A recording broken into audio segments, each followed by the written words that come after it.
நடுவர் அவர்கள் ஒரு ஆம்பளை, ஒரு பையன், ஒரு மகன், ஒரு தாய்க்கு மகனா இருக்கும்போது களிமண்ணா இருக்கக்கூடியவன அடிச்சு செதுக்கி புள்ளையாராக்கி புடிச்சு பூஜை கொடுத்து சாமியாக்குன அப்புறம் பொறி திங்க வாரக்கூடிய வாரங்களும் பொண்ணு. ஓ, பொண்டாட்டிங்க பொறி திங்கவா? ஆமா. பொறி திங்க மாட்டா தம்பி, பொறி வைப்பா. ஆமா, பொறி வைக்கிறதாவாதான், பொறி திங்கிறதாவாதான். நடுவர் அவர்களே, நீங்க என்ன சொல்றீங்க? தாரம், அதாவது தாரம் இருக்கட்டும் நடுவர்களே, ஒரு தாரோன்னு இருக்கக்கூடியவ கூட தாயான பிறவை தான் சமுதாயத்துல அவளுக்கு ஒரு அங்கீகாரம் கிடைக்குது. ஓ, சபாஸ். நல்லா யோசிச்சு பாருங்க. ஒரு இதனாலதான் நம்ம ஆட்டோக்கார நண்பர்களும் எழுதி வச்சிருப்பாங்க. எங்கேயாவது பாருங்க, ஒரு அதுல எழுதிருப்பான் பாருங்க, திருமணத்துக்கு இலவசம் எழுதிருக்கானா? யோசிச்சு எழுதிருக்க மாட்டான். பூப்புனித நீராட்டு விழா இலவசம் எழுதிருப்பானா? எழுதிருக்க மாட்டான். கிரகப்பிரவேசம் இலவசம் எழுதிருப்பானா? எழுதிருக்க மாட்டான். எல்லாம் பாருங்க, நல்லா ஒரு பிரசவத்துக்கு இலவசம்னு ஒரு ஆட்டோக்காரன் கூட எழுதுறானா? அதுதான் நண்பர்களே தாய்மை. அதை விடுங்க ஐயா. நம்ம போலீஸ்கார காவல்துறை நண்பர்கள் எல்லாம் கூட பொண்டாட்டிய கூட கூட்டிட்டு போகும்போது நம்மள மதிக்க மாட்டேங்கிறாங்களே. என்னதான் காவல்துறை அதிகாரியா இருந்தாலும் வீட்டுல அவர் ஒரு பொண்டாட்டிக்கு புருஷனா வேலை பார்த்துட்டு இருக்காரா இல்லையா? அந்த கஷ்டம் அவர் கண்ணு முன்னால வந்து போகுமா இல்லையா? ஆமா. இதெல்லாம் இவங்க எப்படி இதெல்லாம் தெரிஞ்சுக்கிட்டு எப்படி மனசாட்சி இல்லாம பேசுறாங்கன்னு சொல்ல முடியும். அன்னைக்கு போலீஸ்காரர் ஒருத்தனை சேர்த்தாரு. அவன் சொன்னா, என்ன மட்டும் சேர்த்து வச்சிருக்கு, அங்க பாருங்க அவன் பொண்டாட்டியோட நான் போறான், அவனை விட்டுட்டு அப்படின்னாரு. ஒன்னு சொன்னாரு, அவன் ஏற்கனவே ஒரு பிரச்சனையோடு போயிட்டு, அவனை நம்ம கூட பிரச்சனை உருவாக்கப்படாது. அவருக்கு தெரிஞ்சிருக்கு அது ஒரு பிரச்சனை.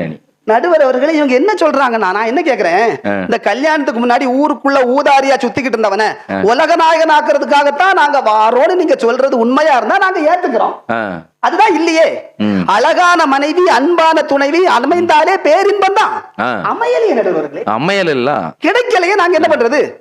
இவங்க எல்லாம் என்ன நினைச்சுக்கிட்டு இருக்காங்கன்னா, இந்த கல்யாணம் முடியறதுக்கு முன்னாடி கல்யாணம் முடிஞ்சு வரக்கூடிய பொண்டாட்டி சூரிய வம்சம் தேவையானி மாதிரி வந்த உடனே ஒண்ணும் இல்லாதவன 10 பஸ்ஸுக்கு ஓனர் ஆக்கிடுவோம் நினைச்சுக்கிட்டு இருக்காங்க. கல்யாணம் ஆனா உடனே 10 பஸ் எல்லாம் கிடையாது, ஏன்னா 10 கிஸ்து கிடைக்கும். 10 ரூபா பஸ் கூட கிடைக்காது. நடுவர்களே, இப்ப இந்த தீபாவளி பண்டிகைக்கு கூட ஒரு நாள் முன்னாடி நம்ம போகும்போது பட்டோடையும் பட்டாசோடையும் போகலன்னா வீட்டுல சந்தோஷமா நம்ம இருக்க முடியுமா நடுவர்களே? முடியுமா? கேட்பால.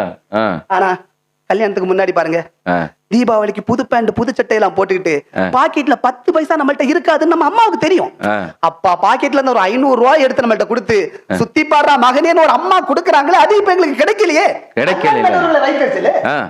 இல்ல அது மட்டும் நிறைய பிள்ளைகளை கெடுத்ததே தாய்மார் தான். ஆமா. என்ன நான் என்ன சொல்றேன், தாய் அப்படி சொல்லாதீங்க நடுவர்களே. இப்பதான் நீங்க பொண்டாட்டி வந்திருக்கீங்கல்ல, ஒரு 200 ரூபாய் கொடுத்து சந்தோஷமா ஊர் சுத்திட்டு வாங்கன்னு சொல்லுங்களேன். அவன் கொண்டு நேரா கொண்டு கொடுப்பான். தீபாவளிக்கு அதெல்லாம் கிடையாது நடுவர்களே. தீபாவளி அன்னைக்கு யாருமே குடிக்கிறது கிடையாது. நீங்க அப்படி நினைச்சுக்கிட்டு இருக்கீங்க. தீபாவளி அன்னைக்கு வெளியிலேயே விட மாட்டேங்கிறாங்க நடுவர்களே.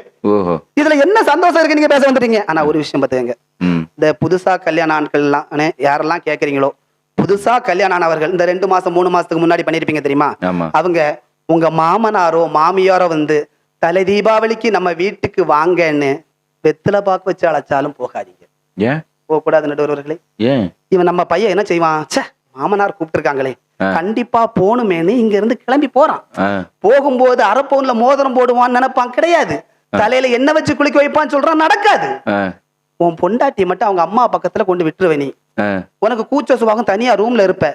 நடுவர்களே, அக்கா பாரதியை பத்தி சொன்னாங்க, யாமறிந்த மொழிகளிலே தமிழ் மொழி போல் இனிதாவது எங்கும் காணோம்னு சொன்னது அதே முண்டாசு கவி பாரதி தான். நடுவர்களே, அப்படிப்பட்ட பாரதிக்கே தெரியாத ஒரு வார்த்தைக்குள்ள அர்த்தம் நடுவர்களே 1330 திருக்குறள் எழுதல திருவள்ளுவருக்கே தெரியாத ஒரு வார்த்தைக்குண்டான அர்த்தம் இந்த தமிழ்நாட்டுல உள்ள எல்லா பொம்பளைகளுக்கும் மட்டும் தெரியும். என்னது? ஒரே வார்த்தை தான். என்ன தெரியுமா நடுவர்களே? நல்லா இருக்குல்ல, சொல்லுங்க. அந்த அம்மா கல்யாணம் முடிஞ்சு வந்த பொண்ணை கூப்பிட்டு வச்சு ஒரு வார்த்தை கேட்பாங்க, வீட்டுக்காரு உன்னை சந்தோஷமா பாத்துக்கிறாராமா. இதுக்கு அந்த பொண்ணோட பதில் என்னவா இருக்கும்? முதல் மணி அடிச்சிருச்சு. நாத்தனார் எப்படிமா, உங்க மாமியார் எப்படிமா, வீட்டுக்காரு சம்பள காசை வாங்கிட்ட குடுக்கறாராமா. இந்த மட்டும்தான் நடுவர்களே. இந்த உக்குல ஒரு பிரச்சனை ஆரம்பிக்கும். நீ வீட்டுல இருந்து பொண்டாட்டியா கூட்டிட்டு போனவன் மனைவி பூதமா கிளம்பி திரும்புவான் வீட்டுக்கு வருவான்னா இந்த வீட்டுல வந்த ஒரு பிரச்சனை தான் நடுவர்களே. நடுவர்களை எல்லாம் சொல்றாங்க தெரியுமா, எனக்கும் கல்யாணம் ஆச்சு, ஒரே மனைவி ஒரே ஒரு குழந்தை நடுவர்களே. ஆமா, நம்ம ஒரு மனைவி ஒரு குழந்தை. எனக்கு கல்யாணம் எப்ப ஆச்சுன்னா நடுவர்களே, கொரோனா காலகட்டத்தில் ஆச்சு. Very good. ஆமா, கொரோனா காலகட்டத்துல அரசாங்கம் சொல்லிச்சு உலகம் ஃபுல்லா வெளியே யாரும் வரக்கூடாது, நோயினால பாதிக்கப்பட்டு இருக்காங்க, காய்ச்சல் இருமல் மூச்சு திணறல் கொரோனா தொற்றில் இருக்கும்னு அன்னைக்கு அரசாங்கம் சொல்லிச்சு. நடுவர்களே, பிரஷர் டென்ஷன் அரிப்பு பிடுங்கல் பொண்டாட்டி வந்தா இருக்கும்னு எந்த ஒரு கவர்மெண்ட் எங்களுக்கு சொல்லி தரல. நடுவர்களே, கவர்மெண்ட்டுக்கே தெரியாம இருக்குமோ, அரசாங்கத்துக்கே தெரியலையே நடுவர்களே. அப்ப எங்களை நீங்க எந்த விதத்துல ஒரு மனைவி வந்த பிறகு ஒரு வாழ்க்கையில ஒருத்தர் முன்கால எடுத்து வைக்கிறானா எந்த இடத்துல நடந்திருக்கு சொல்லுங்க? எங்க நடந்திருக்கு? ஒரே பிக்கல் பிடுங்கல் இதானே நடந்துட்டு இருக்கு. நான் சொல்ல அவர் சொல்லாரு கொரோனாவில கல்யாணம் பண்ணாங்க, கொரோனாவில கல்யாணம். அதான் நடுவர்களே, அதுக்கப்புறம் அதே கவர்மெண்ட் ஒரு அனௌன்ஸ்மெண்ட் விட்டுச்சு, கொரோனாவோட வாழ பழகிக்கிடுங்க அப்படின்னு சொல்லிச்சு. அது அப்ப எனக்கு புரியல நடுவர்களே, இப்பதான் புரியுது.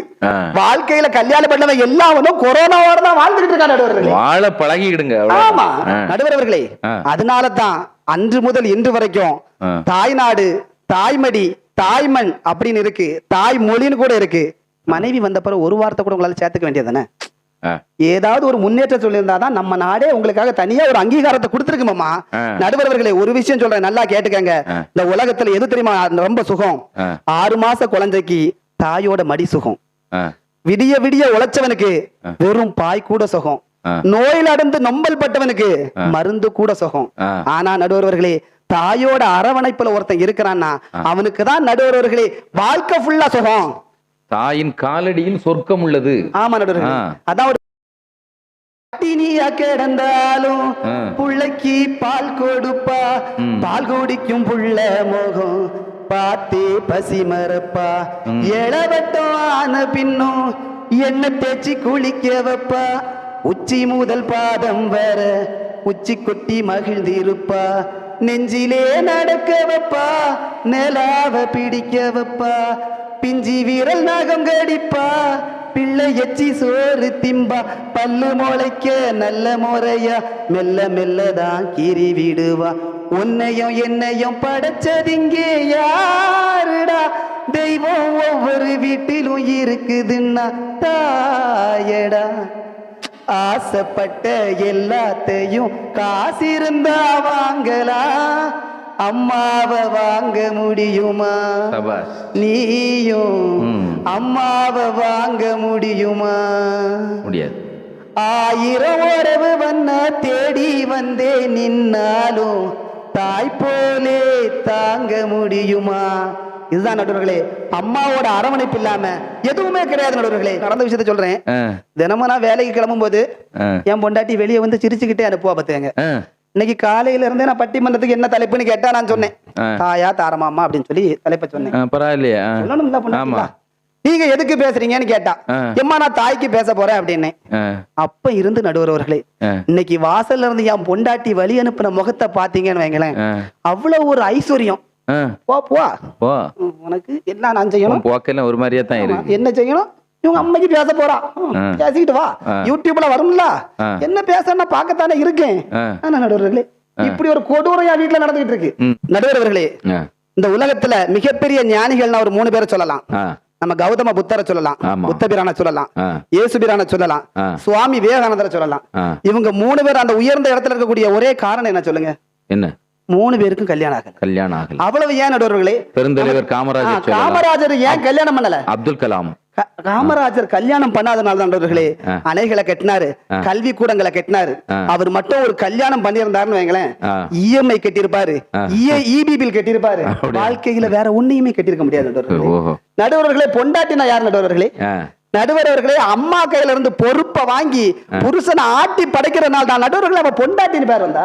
கண்டு மயங்கவில்லை, அவ முகத்தை கண்டா பிடிக்கவில்லை, ஒன்னும் புரியவில்லை, அவ நினப்பு என்ன தெரியவில்லை, வெளியில ஓனானத்தா வீட்டுக்குள்ள விட்டு புட்ட வேணாண்டா சம்சாரம், ஆமாண்ணே ஆமாண்ணே நான் போறேன் சந்நியாசம், வேணாண்ணே வேணாண்ணே நீ விடுடா அதத்தாயடுடா, ஒரு 3 முடிச்சால முட்டாள ஆனே, கேளு கேளு தம்பி கேக்குறேன், நான் இருந்தேன் தேருக்குள்ள, இப்போ விழுந்தேன் கூவத்தில